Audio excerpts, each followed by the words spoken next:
Punjab duck हवामान अभ्यासक मुक्काम पोस्ट गुगळे धामणगाव तालुका शिल्लक जिल्हा परभणी. आजपासूनचा परत एक शेतकऱ्यासाठी अंदाज येत आहे.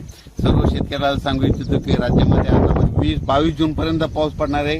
आज या तालुक्यात पडणार आहे, उद्या दुसऱ्या तालुक्यात पडणार आहे, म्हणून हा अंदाज लक्षात घ्यायचा. सर्व शेतकऱ्याला सांगू इच्छितो की राज्यामध्ये फक्त 15, 16 आणि 17 जून दरम्यान थोडी उघाड राहणार आहे, पण विदर्भात मात्र पाऊस पडणार आहे, म्हणून हा अंदाज लक्षात घ्यायचा. एकंदरीत राज्यात परिस्थिती बघितली तर राज्यामध्ये पश्चिम महाराष्ट्र, मराठवाडा आणि तसेच या भागामध्ये 13 जून, 14 जून, 15 जून दरम्यान ओढे नाले वाहतील तसं आणखीन एक पाऊस पडणार आहे. काही ठिकाणी वाहुणी पडणार आहे, मुसळधार, कुठं रिमझिम, कुठं पेंड वालता पाऊस पडणार आहे, म्हणून हा अंदाज लक्षात घ्या. विदर्भातल्या सर्व शेतकऱ्यांसाठी आनंदाची बातमी.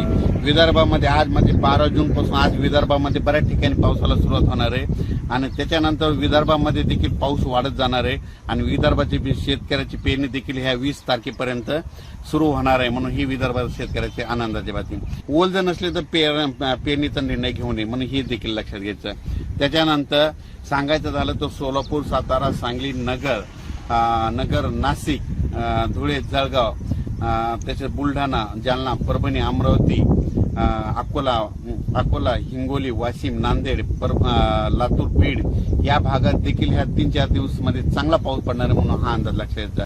अचानक वातावरणात बदल झाला तर परत एक मेसेज दिला जाईल. धन्यवाद.